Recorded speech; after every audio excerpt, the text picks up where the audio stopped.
မင်္ဂလာပါရှင်နိုင်ငံတနိုင်ငံရဲ့ဖွံ့ဖြိုးတိုးတက်မှုဟာနိုင်ငံစည်းပွားမြင့်မားမှုအပေါ်မှီတည်နေတာဖြစ်တဲ့အတွက်မြန်မာနိုင်ငံလူဦးရေရဲ့90%ဖြစ်တဲ့ကျေးလက်နေပြည်သူတွေရဲ့လူမှုစည်းဝါးဘဝဖွံ့ဖြိုးတိုးတက်မှသာနိုင်ငံတော်ရဲ့စီးပွားရေးဟာလည်းဖွံ့ဖြိုးတိုးတက်လာမှာဖြစ်ပါတယ်။ဒါကြောင့်သမဝါယမနဲ့ကျေးလက်ဖွံ့ဖြိုးရေးဝန်ကြီးဌာနကွပ်ကဲမှုအောက်မှာရှိတဲ့ကျေးလက်ဒေသဖွံ့ဖြိုးတိုးတက်ရေးဦးစီးဌာနဟာရေရှည်တည်တဲ့ခိုင်မြဲတဲ့ကျေးလက်အသက်မွေးဝမ်းကြောင်းဖွံ့ဖြိုးရေးလုပ်ငန်းများဖြစ်တဲ့ညစိမ်းရောင်ကျေးရွာစီမံကိန်းကျေးလက်စီးပွားမြန်မာရေးရမုံငွေထူထောင်ခြင်းလုပ်ငန်းနဲ့အသက်မွေးဝမ်းကြောင်းထောက်ကူပြုစွမ်းဆောင်ရည်မြင့်တင်တင်နန်းများပေးခြင်းတို့ကိုတနိုင်ငံလုံးအတိုင်းအတာဖြင့်ကျိုးပန်းကောင်တဲ့ပေါ်ဆောင်ရွက်ပေးလျက်ရှိပါတယ်။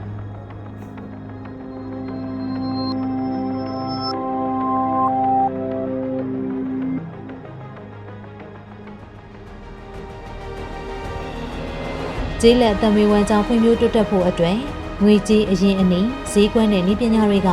အဓိကလိုအပ်ပါတယ်။ဒါကြောင့်ညစိမ်းရောင်ကျေးရွာစီမံကိန်းကိုပြည်သူဗဟိုပြုချင်းကပ်မှုနည်းလမ်းဖြင့်သတ်မှတ်ပုံစံ၄မျိုးနဲ့အကောင့်တွေပေါ်ဆောင်ရွက်ပေးလျက်ရှိပါတယ်။ကျေးရွာတရွာလျင်နိုင်ငံတော်မှကျပ်သိန်း300မှတည်ပေးပြီးစိုက်ပျိုးရေးမွေးမြူရေးလုပ်ငန်းများအပါအဝင်မိသားစုဝင်ငွေတိုးပွားရေးလုပ်ငန်းများလုပ်ကိုင်နိုင်စေဖို့လိုအပ်တဲ့အရင်းအနှီးကိုအများသဘောတူညီချက်ဖြင့်ကျေးရွာလူထုကိုယ်တိုင်စီမံခန့်ခွဲအကောင့်တွေပေါ်ဆောင်ရွက်စေပါတယ်။စီရင်ရွယ်ပါကျေးလက်နေအိမ်အောင်စုများတသားတဲ့အတိုးနှုန်းဖြင့်ငွေကြေးအရင်းအနှီးရရှိပြီးအလုပ်ကိုင်းခွင့်လန်းနဲ့မိသားစုဝင်ငွေတိုးပွားလာစေဖို့ကိုရည်ရွယ်ဆောင်ရွက်ပေးတယ်။ဒီစီမံကိန်းမှာရရှိလာတဲ့အတိုးရငွေများကြောင့်တိုးပွားလာတဲ့ရမုံငွေများဖြင့်ကျေးရွာများမှာလိုအပ်လျက်ရှိတဲ့ကျေးရွာဖွံ့ဖြိုးရေးလုပ်ငန်းများဆောင်ရွက်နိုင်နေပြီဖြစ်ပါတယ်။2014-2015ဘဏ္ဍာရေးနှစ်မှာအခု2025-2026ဘဏ္ဍာရေးနှစ်အထိစီမံကိန်းကျေးရွာပေါင်း13,089ရွာဆောင်ရွက်နိုင်ပြီဖြစ်တဲ့အတွက်တနိုင်ငံလုံးစီမံကိန်းကျေးရွာလွှမ်းခြုံမှုအနေဖြင့်24.1% ရှိပြီဖြစ်ကကျေးရွာဖွံ့ဖြိုးရေးလုပ်ငန်းများစွာဆောင်ရွက်လာနိုင်ခြင်းဖွံ့ဖြိုးရေးအသိဉာဏ်နဲ့ဖို့တူတာများတိုးပွားလာခြင်းကျေးလက်နေအမျိုးသမီးများရဲ့ပူးပေါင်းပါဝင်ဆောင်ရွက်မှုအားကောင်းလာစေခြင်းစတဲ့အကျိုးကျေးဇူးတွေကိုခံစားရရှိနေပြီဖြစ်ပါတယ်။ညစိမ်းရောင်ကျေးရွာစီမံကိန်းကိုရရှိခဲ့တဲ့အတွက်ကျမတို့မှာစိုက်ပျိုးရေးကိုတိုးချဲ့ပြီးလုပ်ကိုင်ဆောင်ရွက်နိုင်ပါတယ်။ဒီညစိမ်းရောင်အတိုးငွေရရှိတဲ့အတွက်ကျမတို့မြေနီလန်းပေ2000ကျော်ကိုလည်းခင်းနိုင်ခဲ့ပါတယ်။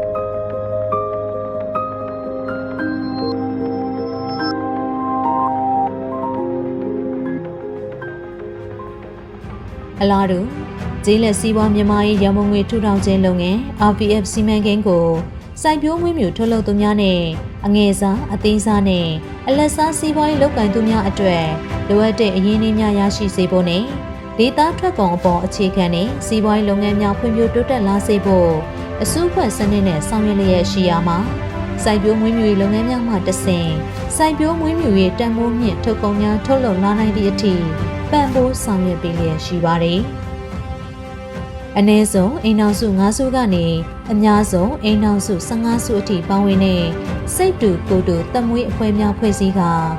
အစုအဖွဲ့ပုံစံ2မျိုးနဲ့စီမံကိန်းရမုံငွေမှ85%အဖွဲ့ထက်ဝင်ငွေအဖြစ်25%ပူးပေါင်းထက်ဝင်လုပ်ငန်းဆောင်ရွက်စေပါတယ်မင်္ဂလာတဲ့အားလုံးပဲမင်္ဂလာပါခင်ဗျာကျွန်တော်ကတော့ချမ်းပြည်တောင်ပိုင်းဘိုးအိုကိုပိုင်အုပ်ချုပ်ခွင့်ရဒေသဟိုပုံးမြို့နယ်ကြောက်တန်းကျေးရွာအုပ်စုကြောက်တန်းရွာကဥခွန်လာထွန်းဖြစ်ပါတယ်ခင်ဗျာဝယ်မွေရဲ့အတွက်အစပြုဖို့အရင်နည်းတွေလည်း RBF ဆိုတဲ့ Real Business Farm ခေါ် RBF ဆိုတော့လည်းကျွန်တော်တို့လက်ဝယ်ရရှိခဲ့ပါပြီခင်ဗျာ RBF စီမံကိန်းကို2020နဲ့2023ဘဏ္ဍာနှစ်မှ2025-2026ဘဏ္ဍာနှစ်အထိကျေးရွာယူနစ်210ယူနစ်ကျေးရွာ215ရွာမှာစိုက်ပျိုးရေးလုပ်ငန်းအစုအဖွဲ့168ဖွဲ့ဝင်းမြူရေးလုပ်ငန်းအစုအဖွဲ့961ဖွဲ့ကုန်ထုတ်လုပ်ငန်းအစုအဖွဲ့68ဖွဲ့စုစုပေါင်းအစုအဖွဲ့829ဖွဲ့မှစီမံကိန်းရန်ပုံငွေကျပ်6.33ဘီလီယံဖြင့်လုပ်ငန်းများကောင်တဲ့ပေါ်ဆောင်ရွက်လျက်ရှိပြီးဒီကနေ့အထိအကျိုးအမြတ်ငွေကျပ်8.94ဘီလီယံရရှိနေပြီဖြစ်ပါတယ်။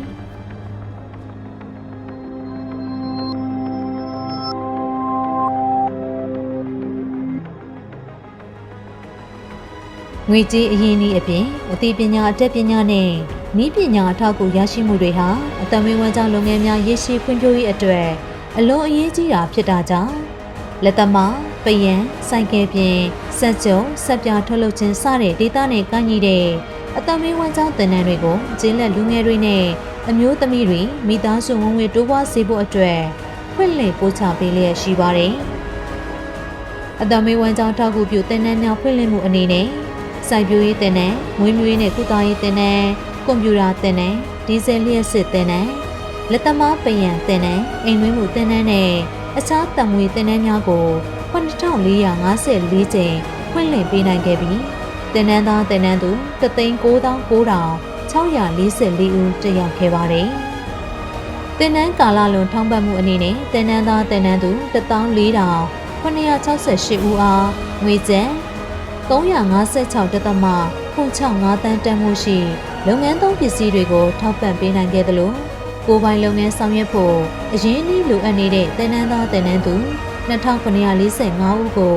ညစိမ်းရောင် RBS စီမံကိန်းနဲ့အခြားစီမံကိန်းတွေကနေငွေကျပ်1,482.3 တန်းကိုထုတ်ချေးပေးနိုင်မှာဖြစ်ပါတယ်။အခြေခံကျတဲ့နည်းပညာနဲ့အရင်းအနှီးတွေပံ့ပိုးပေးုံနဲ့မကဘဲမိမိခြေထောက်ပေါ်မိမိရပ်တည်နိုင်တဲ့ဒေသအခြေပြုစုဦးတည်ထွင်လုပ်ငန်းရှင် entrepreneurs များကိုလည်းစနစ်တကျငွေထုတ်ပေးလျက်ရှိပါတယ်။လက်တွေ့နယ်ပယ်မှာဒေသထွက်ကုန်များကိုအခြေခံကတန်မိုးမြင့်ထုတ်ကုန်များအဖြစ်အဆင့်မြင့်တင်ပြီးကော်ဖီထုတ်လုပ်မှုလုပ်ငန်းများ